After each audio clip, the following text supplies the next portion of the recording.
Selamat datang di Pustaka Bangsa Indonesia. Pada kesempatan kali ini, kita akan membahas jurnal yang berjudul Implementasi Model Problem-Based Learning pada Pembelajaran Teks Iklan di SMA 1 Remboken.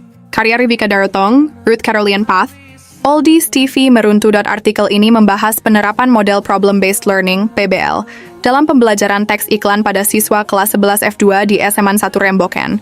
Penelitian dilatar belakangi oleh pentingnya kemampuan siswa dalam memahami dan menganalisis teks iklan di era digital, terutama karena teks iklan tidak hanya memuat unsur bahasa, tetapi juga visual dan strategi persuasi. Dalam kurikulum Merdeka, siswa dituntut memiliki kemampuan berpikir kritis dan literasi multimodal agar mampu memahami pesan iklan secara mendalam. Namun, kenyataan di lapangan menunjukkan bahwa banyak siswa masih kesulitan memahami struktur teks iklan karena pembelajaran yang cenderung teoritis dan berpusat pada guru.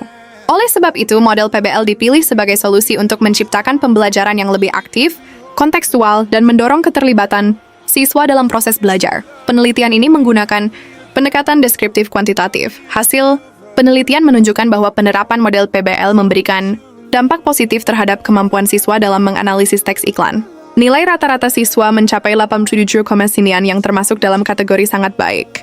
Sebagian besar siswa berada pada kategori mampu dan sangat mampu dalam memahami struktur teks iklan. Siswa terlihat lebih aktif selama proses pembelajaran, terutama ketika berdiskusi dalam kelompok dan menyelesaikan masalah yang berkaitan dengan teks iklan. Penggunaan contoh iklan nyata dari media digital juga membantu siswa memahami materi secara lebih kontekstual dan relevan dengan kehidupan sehari-hari mereka. Selain meningkatkan hasil belajar, penerapan PBL juga berdampak pada peningkatan aktivitas dan keterampilan sosial siswa.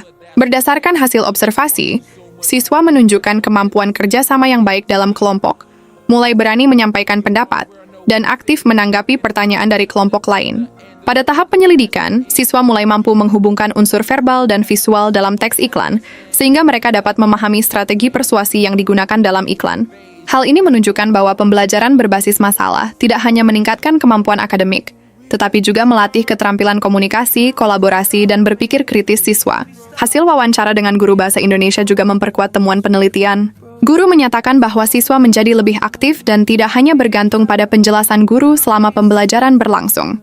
Namun demikian, penelitian ini juga menemukan beberapa kendala. Secara keseluruhan, penelitian ini menyimpulkan bahwa penerapan model problem-based learning dalam pembelajaran teks iklan mampu menciptakan suasana belajar yang aktif, partisipatif, dan kontekstual. Segera kirimkan naskah terbaik Anda dan bergabunglah bersama kami di Pustaka Bangsa Indonesia. Jangan lupa share ke teman-temanmu.